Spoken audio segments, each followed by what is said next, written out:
Hello.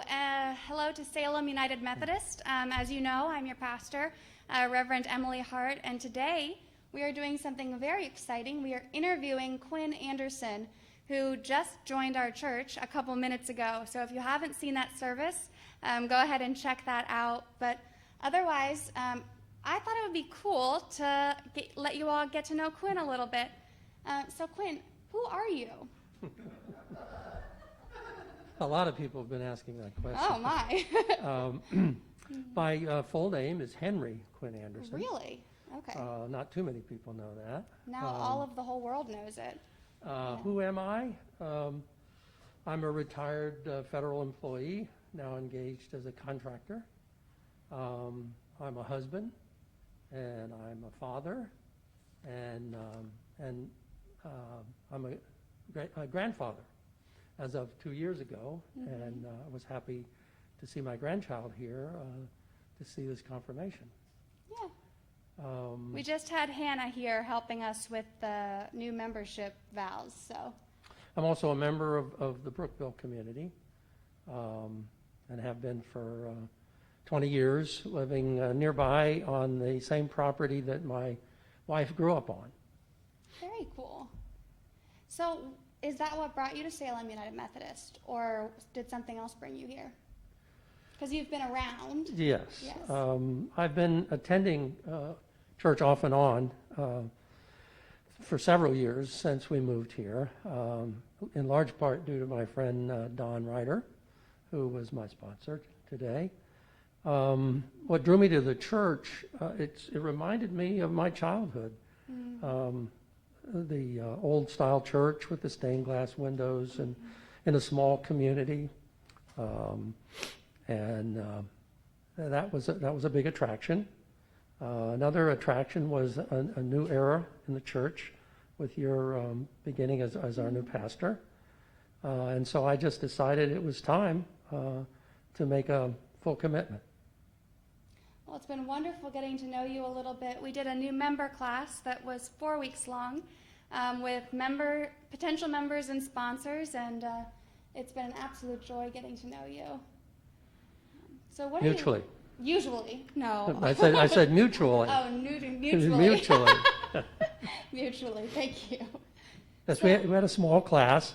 We did. But we met every week for over a month.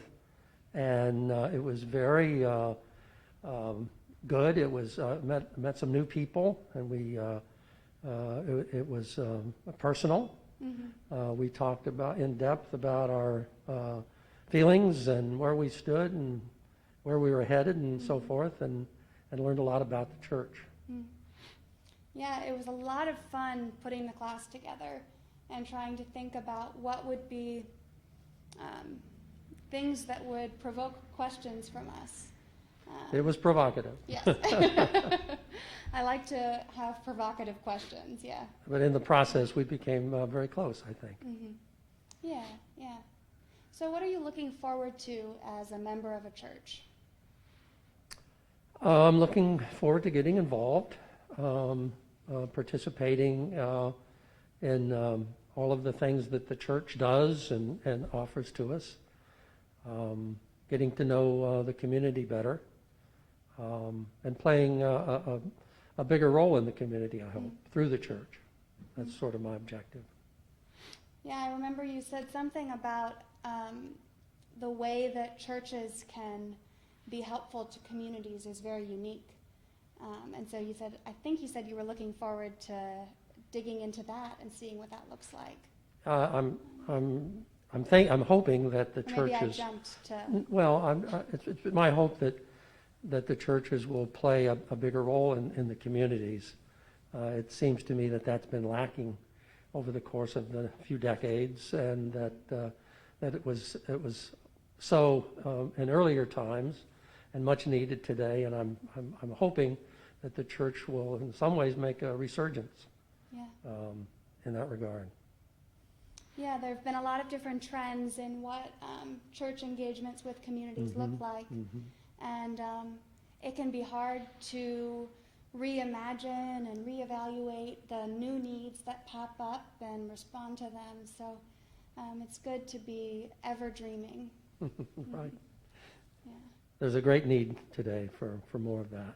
Yeah. Yeah.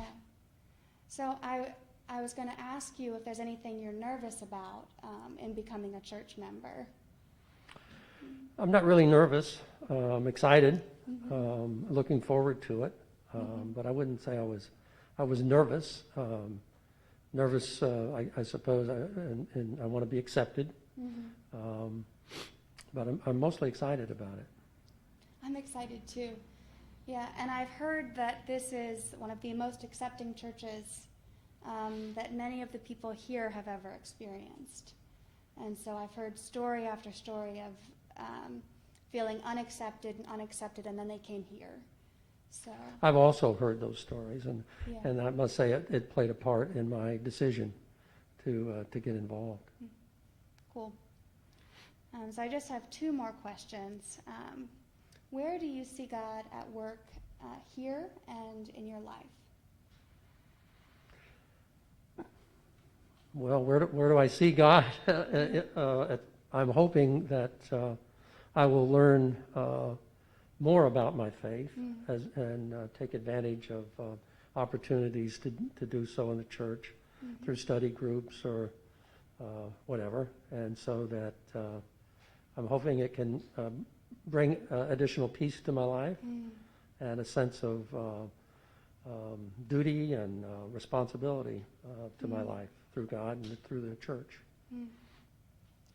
Yeah, I've been asking people these questions, this question in particular, at meetings. Like I asked the cemetery committee, where do you see God in your work? And I asked the leadership team, where do you see God in the maintenance work? And we are about to send out another interview with me and Mary Kay Abramson, our treasurer, about where is God in our budget. And, you know, it's easy, like I was saying about the trends, right, that we need to be ever dreaming. It's the same thing with, I think, where we see God in terms of it's easy to get used to God's presence being only in the church building or only in prayer or only in singing.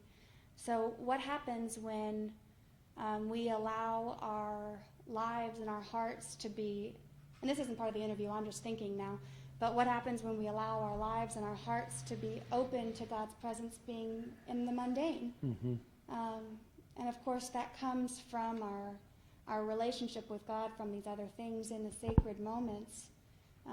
But God can make the most incredibly mundane moments become sacramental almost. So I've been loving hearing the answers of where people are looking for God, and if you're on a committee and you're watching this, you can be prepared to hear this question. But I think everything we do, we should be asking about where God is. That's a good wrap-up of our 4 weeks that we've spent together and what we've talked about. Yeah. It was very worthwhile. Oh, I must say. Good. Yeah, it was fun. Yeah, I've already said that, but it was fun putting it together, and it was cool seeing the way that the 4 people in the class, the 4 of you, really ran with it and ran with the questions I was asking you, like where are you seeing God, and what do these things that we believe mean to you? Because if we just say them, what's the point, right? What's the difference between saying something and internalizing it? So is there anything that you would like to say to the congregation? Just hello, and I'm very glad to be here, and I hope that I will be welcomed and become part of your community as we go along from this point forward. Well, welcome from me, certainly, and I look forward to having you on board. And I want to thank you in particular, as well as my sponsor, Don, and the rest of our class, as we went through the last month together and became very close, and I'll never forget it. Yeah, me neither. Yeah, so if anyone else is looking to do a new member class, this is also your advertisement. But it's also for church members. I think our sponsors, who are members, were pleasantly surprised by the same depth of conversation, and so I think they got something out of it too. So, All right. thanks. Thank you.